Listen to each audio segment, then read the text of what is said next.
वामन दादा पण खूप रागवले होते.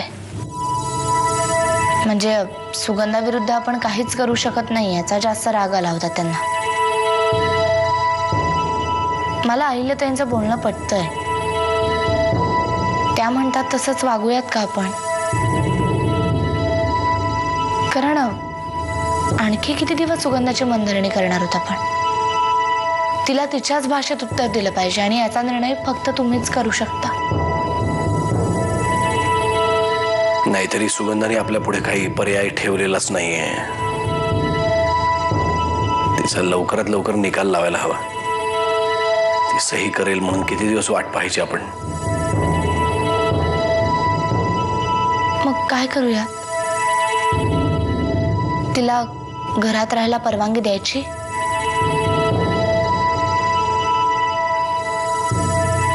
ही कल्पना चांगली आहे. एकदा का तिची सही झाली की तिचं काय करायचं हे आपण ठरवू शकतो.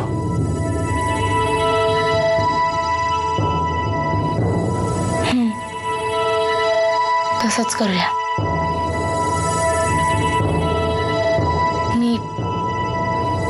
मी आलेच.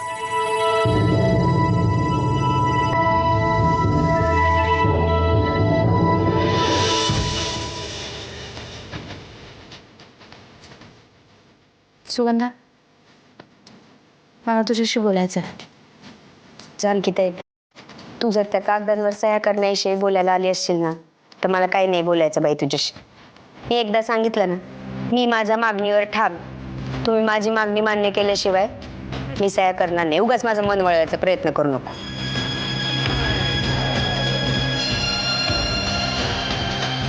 तुला कोणी सांगितलं मी तुझं मन वळवायला आली आहे म्हणून? मी फक्त तुला आमचा निर्णय कळवायला आली आहे. काय वेगळा निर्णय घेणार तुम्ही सगळे लोक? सगळेजण एकत्र बसला असाल, खलबत केली असतील आणि ठरवलं असेल सुगंधाला या घरात राहू द्यायचं नाही. नाहीतरी काय, परशुशेठचा जरी हिस्सा असेल ना त्या वाड्यात, तरी त्याच्या बायकोला काय किंमत आहे हो? मी रस्त्यावरची, माझी कुठं लायकी आहे तुमच्या खांद्याला खांदा लावून बसायची? तू सरळ बोलणार आहेस का मी जाऊ? मी सरळच बोलते.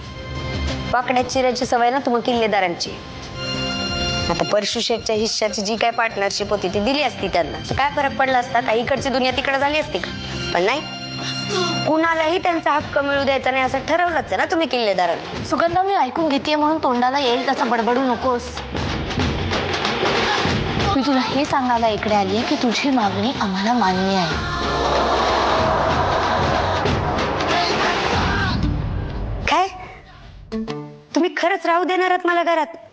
हो, तू अट घातली होतीस ना, ती मान्य केली आम्ही. तू या घरामध्ये राहू शकतेस. त्यामुळे आता चल, उठ आणि मुकाट्याने सह्या कर. चल.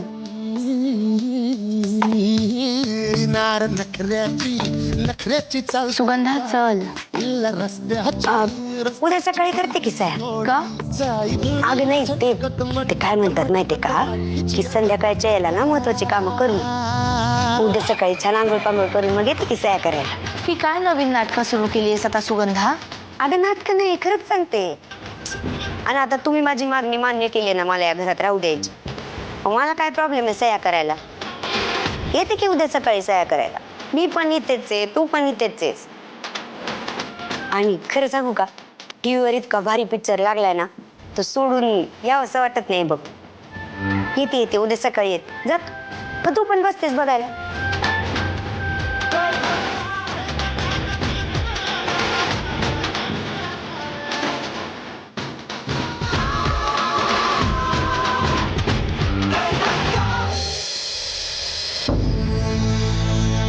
मी वाटेल ते झालं तरी या कागदांवर सह्या करणार नाही. मी सह्या केल्याशिवाय तुमच्या हॉटेलचं गाडं पुढे सरकणार नाहीये, माहितीये मला. आणखी किती दिवस सुगंधाची मनधरणी करणार होता आपण? तिला तिच्याच भाषेत उत्तर दिलं पाहिजे आणि याचा निर्णय फक्त तुम्हीच करू शकता.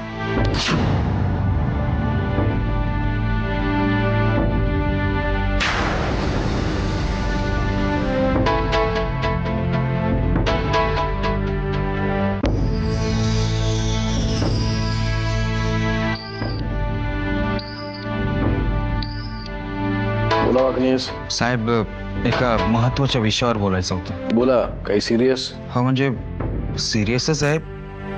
आत्याबाईंचा फोन आला होता मला. तिनं पुन्हा फोन केला होता तुम्हाला? हो साहेब, म्हणजे तुम्ही सांगितलं होतं त्यांना की फोन करू नका म्हणून, पण तरी सुद्धा त्यांचा फोन आलाच. हो वाकनीस, तिला अल्झायमर झालाय. ती माझं आणि तिचं झालेलं संभाषण विसरली असेल कदाचित.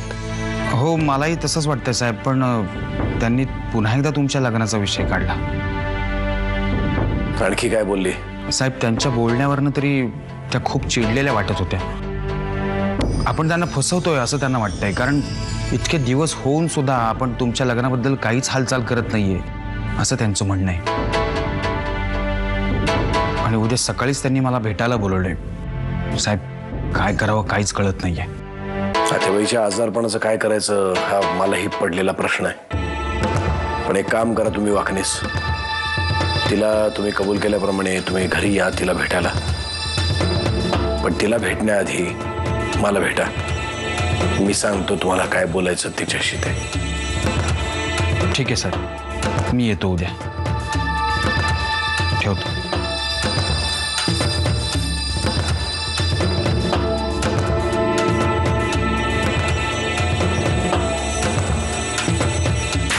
काना, ए काना, काना.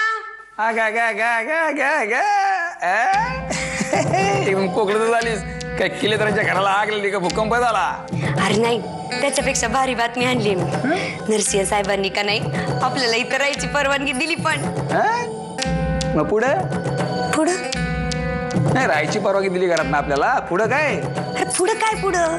आपली 2 वेळेच्या जेवणाची आणि राहण्याची कायमची सोय झाली का ना? अजून काय पाहिजे?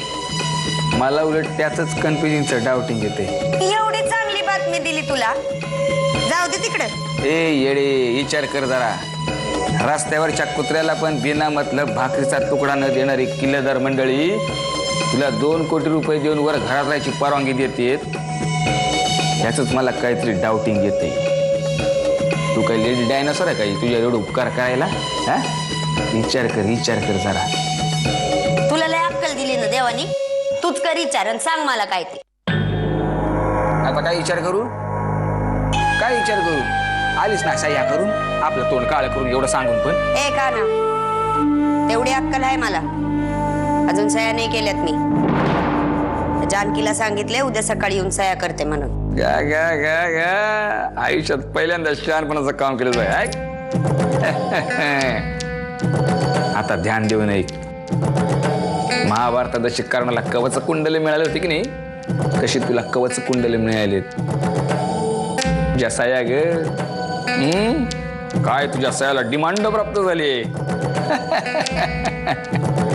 पण एक लक्षात ठेव, एकदा का तू सह्या केल्यास तुझी कवच कुंडली गेली. मग नरसिंह त्याच्या नखाने तुला कधी कसा फाडल ते सांगता येणार नाही. बरोबर आहे तुझं. बापडा बोलतोस, गोष्टी सरळ सरळ ध्यानात आणून देतोस. कारण आम्ही महाभारतातल्या संजयचे वंशज आहोत. आम्हाला लांबचं पण दिसतंय. आणि तू गांधारीची वंशज. डोळ्यावर पट्टी बांधून जाणून बुजून आंधळी झाली. पट्टी काढ डोळ्यावरची आणि आजूबाजूला नीट बघायला शिक. ठीक आहे, आता पुढं काय करायचं ते सांग. सांगतो तो पण चणे संपू. हे चणे सोलतेस ना, तसा एकेका किल्लेदाराला सोलायचा आपण.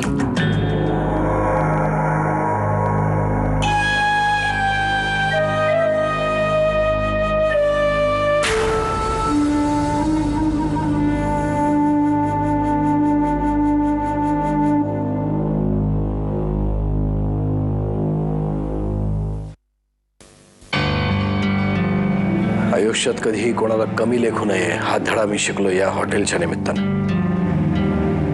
कोण कुठली सुगंधा तिची मनधरणी करावी लागतात मला. माझ्या घरातल्या लोकांच्या जीवावर उठलेली ही बाई तिचं काय इतकं ऐकून घेतोय. कधी कधी वाटतं तिला जन्माची अद्दल घडवावी. कधी कधी वाटतं कोण ही फडतूस बाई, तिच्या जर का हातापाया पडावं लागत असेल तर नको ते हॉटेल बिटेल. तुम्ही काय असा विचार करताय? सुगंधाशी बोलली आहे मी, ती झाली आहे तयार सह्या करायला. आणि एकदा का सह्या झाल्या की काय करायचं ते बघू आपण. सुगंधाने एका सहीसाठी मला जितका त्रास दिला ना तितका आजपर्यंत कोणीही दिला नाही. राजकारणात कोणाची टाप नव्हती मी सांगितलं काम न करण्याची. वर्ष आयुष्य छान जगलो, स्वतःच्या मस्तीत जगलो. आणि आज ही सुगंध राजकारण सोडून आता मी चांगल्या मार्गाला लागलोय, काहीतरी चांगलं करण्याचा प्रयत्न करतोय. तर या सुगंधासाठी मला माझं काम थांबवावं लागतंय. तुम्ही नका त्रास करून घेऊ. सुगंधा या प्रकरणाचा आज सोक्ष लागेल. एकदा तिने सही केली की सगळा प्रश्नच मिटेल ना. जानकी, राजकारणातून निवृत्त झालो असं वाटलं होतं की उरलेलं आयुष्य छान छान पद्धतीनं घालवू, म्हणून हे ड्रीम प्रोजेक्ट हातात घेतलं. तर या फडतूस बाईच्या सहीसाठी ते अडकावं याच्यासारखी लाजिरवाणी गोष्ट नाही. माझ्या भावाला आयुष्यात कधी इतकी भीक घातली नाही मी, तितकी त्याच्या बायकोला घालावी लागते. आहे कुठे ती? मग ते बोलून आणते तिला.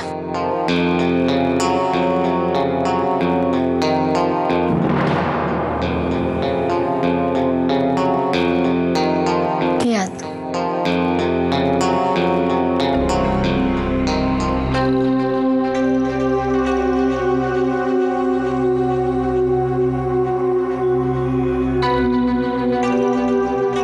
तुझी अट आम्हाला मान्य आहे. मुकाट्यानं सह्या कर.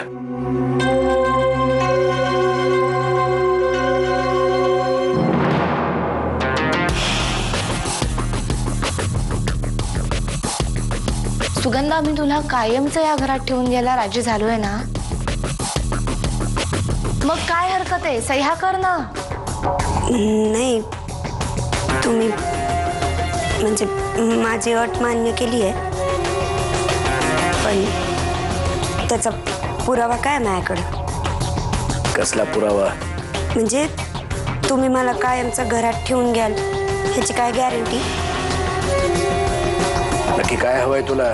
मला एखाद्या असल्या कोर्टाच्या स्टॅम्प पेपरवर असं लिहून द्या की तुम्ही मला या घरातनं कधीच बाहेर काढणार नाही म्हणून. नाही म्हणजे उद्या कोर्टात बिरटात जायची वेळ आली तर माझ्याकडे काहीतरी पाहिजे ना सिद्ध करायला की तुम्ही मला सांगितलं होतं घरात राहा म्हणून, आणि ते मिळाल्या बगर मी सह्या नाही करणार. आत्याबाईंच्या खोलीत सापडल्या या.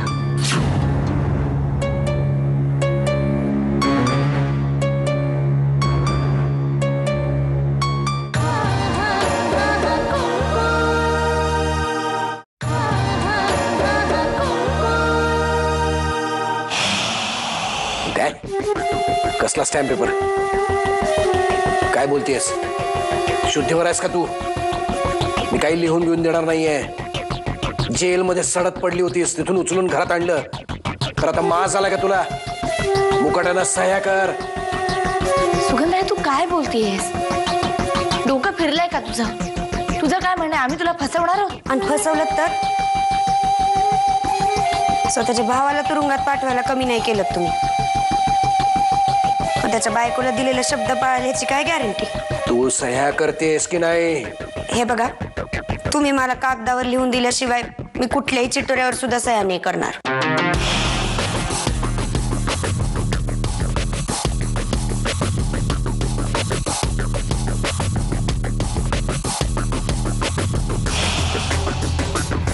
जानकी, खूप ऐकून घेतलं मी हिचं. ते हॉटेल झालं नाही ना तरी चालेल, पण मी हिला या घरात थारा देणार नाही. अहो तुम्ही शांत व्हा ना. ती एक मूर्ख आहे, तिच्यासाठी तुम्ही का त्रास करून घेताय? तुम्ही शांत व्हा. वागणेस, तुम्ही थांबा, मी आलो हॉलमध्ये.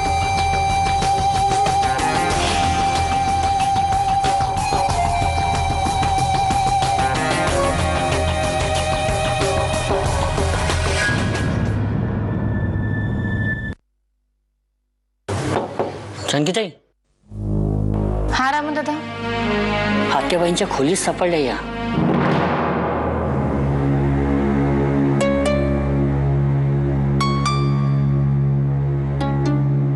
मी त्यांची खोली साफ करत असताना त्यांच्या खॉट खाली सापडल्या. खॉट खाली? बरं ठीक आहे, तुम्ही जा.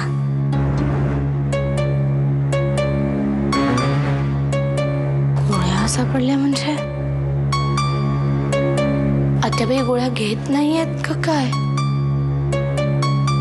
मी रोज ठेवून जात होते, पण यांनी गोळ्या घेतल्याच नसेल तर. जानकी वहिनी सांगत होते की कागदपत्रांवर सह्या करण्यासाठी सुगंधने या घरामध्ये कायमचं राहू द्यावं अशी मागणी केली. फार काही अवघड नाहीये, ही लगत तिच्या सह्या झाल्या की आपण तिला हाकलून देऊ शकतो. वाकणीस ती अशानं बधणाऱ्यातली नाही आहे. तिचं डोकं कुठे चालेल ना काही सांगता येत नाही. आज भेटली होती. तिला या घरात कायमचं ठेवणार असं स्टॅम्प पेपरवर लिहून हवंय तिला. कधीतरी माझं डोकं फिरलं ना तर. साहेब तुम्ही शांत व्हा. सुगंधा कितीही नालायकपणा करत असली तरी तिला अशा प्रकारे आपण नाही धडा शिकवू शकत. तुम्ही जर असं वागला तर काय, विरोधकांना उत्तमच आहे. तुम्हाला लगेच टार्गेट करतील. आधीच रमावतीच्या घराच्या बांधकामाच्या बाबतीत आणि हॉटेलच्या बांधकामाच्या बाबतीत अडथळे येत आहे. असं झालं तर मग विरोधकांना आयतं खोलीत मिळेल हातात. मग काय करू वाकणीस? एक काम धड होत नाही.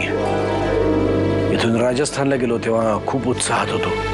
तिथला दौराही खूप छान झाला. वाटलं इथे आल्या आल्या दुसऱ्या दिवशी लगेच हॉटेलच्या कामाला सुरुवात होईल. आणि सुगंधा नावाची बाई माझ्या स्वप्नांच्या वाटेत आडवी आली. आणि मी गप्प राहण्यापलीकडे दुसरं काही करू शकत नाही. कधीतरी माझ्या तडाख्यात आली ना तर फार महागात पडेल तिला. साहेब मी वेगळ्या प्रकारे बोलून बघतो तिच्याशी. काय आतापर्यंत आपण खूप चांगल्या पद्धतीने वागलो तिच्याशी, त्यामुळे शेफार नाही. शेवटी सापाला कितीही दूध पाजलं तरी कधी ना कधी डसतोच. मी बोलून बघतो तिच्याशी, तुम्ही शांत. तुमची तब्येत बिघडली ना सगळेजण मला रागवतील. काय बोलतेस तू? तुझा काय संबंध? घरात नोकर म्हणून राहतेस ना तू. तुला कोण कशाला ओरडेल?